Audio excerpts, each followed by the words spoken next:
வாழைத்தண்டு பொரியல் எப்படி செய்கிறதுன்னு பார்த்துருவோம். அப்போ தண்ணி எடுத்து வச்சுருக்கேன்.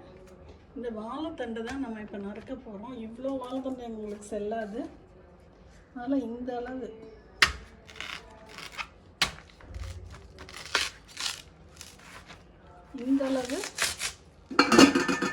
நறுக்கிக்கிறோம்.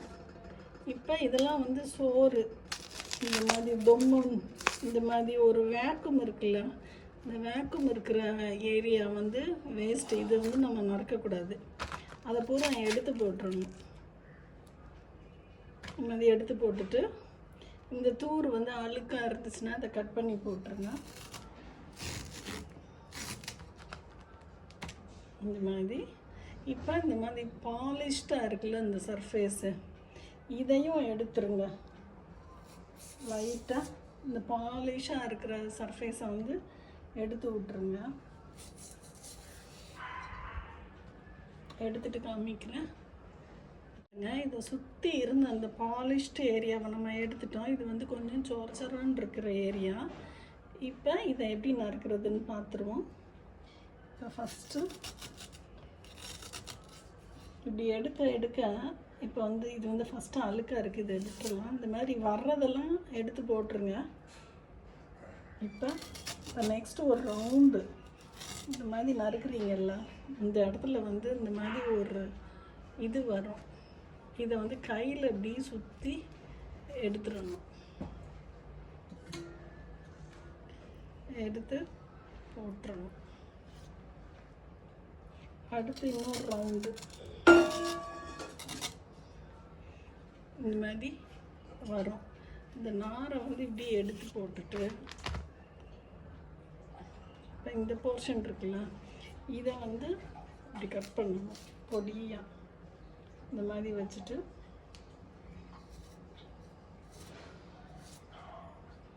தண்ணியில் உடனே போட்டுடணும்.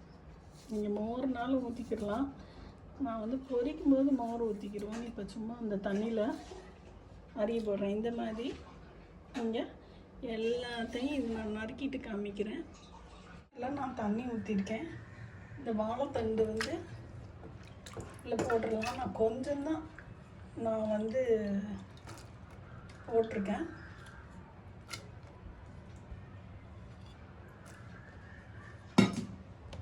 இந்தளவு உப்பு போட்டுக்கலாம். இது வந்து தண்ணியில் நல்லா முங்குற மாதிரி பார்த்துக்கோங்க. தண்ணி வந்து கீழே தான் ஊற்ற போகிறோம். நான் இதில் தயிர் வச்சுருக்கேன். இதில் நான் ஓரளவு தயிரை ஊற்றி வேக வச்சிட்றேன். இது பாருங்கள், இந்த மாதிரி போட்டு ஒரே ஒரு விசில் போதும். ஆன் பண்ணியிருக்கேன். ஒரே ஒரு விசில் அடிக்கட்டும். இது பூரா வாழைத்தண்டு வேஸ்ட், இது பூரா கீழே போட்டுடலாம். ஆஃப் பண்ணிடுறோம். விசில் அடிச்சிருச்சு. இப்போ இந்த வாழைத்தண்டுக்கு நம்ம தாளிச்சுக்கலாம். இந்த பக்கத்து அடுப்பில் வச்சுட்டு இந்த அடுப்பை எடுத்துக்கிடுவோம். அடுப்பு ஆன் பண்ணியிருக்கோம். கொஞ்சோண்டு எண்ணெய் ஊற்றிக்கிடுவோம். கொஞ்சோண்டு உளுந்து போட்டுக்கிடலாம். கொஞ்சோண்டு கடுகு. இப்போ அடுப்பை ஆஃப் பண்ணிட்டேன். ஆஃப் பண்ணிவிட்டு இந்த கருவேப்பிலை போடுறேன். ஒரே ஒரு மிளகா வச்சு இந்த குட்டி குட்டியாக கட் பண்ணி போட்டுக்கலாம். ஒரு நிமிஷம் இந்த இதுவே இருக்கட்டும்.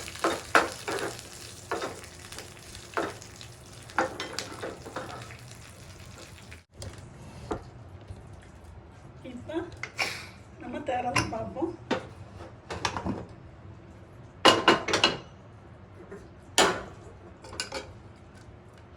பாருங்க, நல்லா வெந்துருச்சு. நமக்கு இந்த தண்ணி தேவையில்லை. இதை நம்ம வடிச்சிட்டு வந்துடலாம். இப்போ பாருங்க, இந்த டம்ளர்லேயே நான் வடிக்கிறேன்.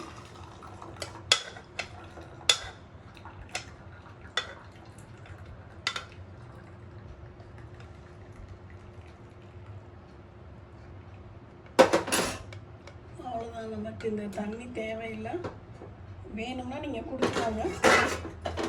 இப்போ இதில் வந்து கொஞ்சோண்டு தண்ணி இருக்குது, தெரியுதா? இது வந்து இருக்கட்டும். அப்போ தான் வந்து உங்களுக்கு வந்து அந்த வாழைத்தண்டு வந்து ஜூஸியாக இருக்கும். அந்த தேங்காய் போட்டோன்னா அந்த தண்ணியை பூரா அப்சர்வ் பண்ணிடும். இப்போ இதில் நான் கொஞ்சம் தேங்காய்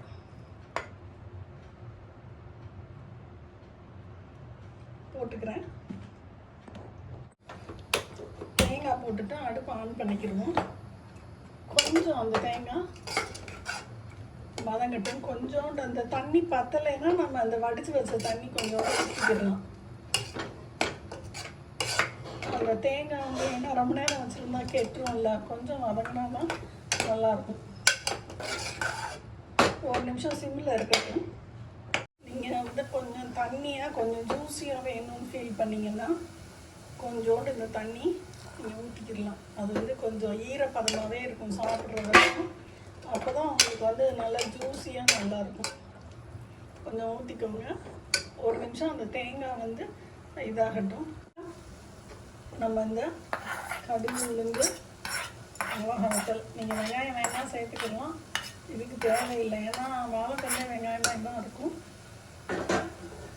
நீங்கள் சும்மா ஒரு கிண்டு விட்டுட்டு அவ்வளோதான். இதிலே நீங்கள் ஒரு 2 நிமிஷம் வச்சுருந்துட்டு அப்புறமேட்டி கூட இன்னொரு இதுக்கு நீங்கள் மாற்றிக்கிடலாம். ஏன்னா அந்த ஈரம் இருக்கும்ல. அடுப்பை ஆஃப் பண்ணிவிட்டு இதிலே இருக்கட்டும், அப்புறமா மாற்றிக்கிடுவோம். இப்போ ஒரு 5 நிமிஷம் ஆச்சு. இந்த தண்டை வந்து இதில் போட்டுக்கிடலாம்.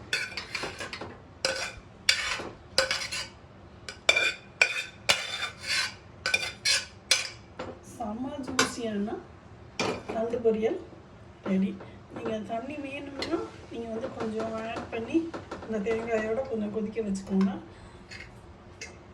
நமக்கு இப்போ செம்ம எம்மியான வாழைத்தண்டு பொரியல் ரெடி. நீங்களும் ட்ரை பண்ணி பார்த்துட்டு சொல்லுங்கள் ஃப்ரெண்ட்ஸ். பாய்.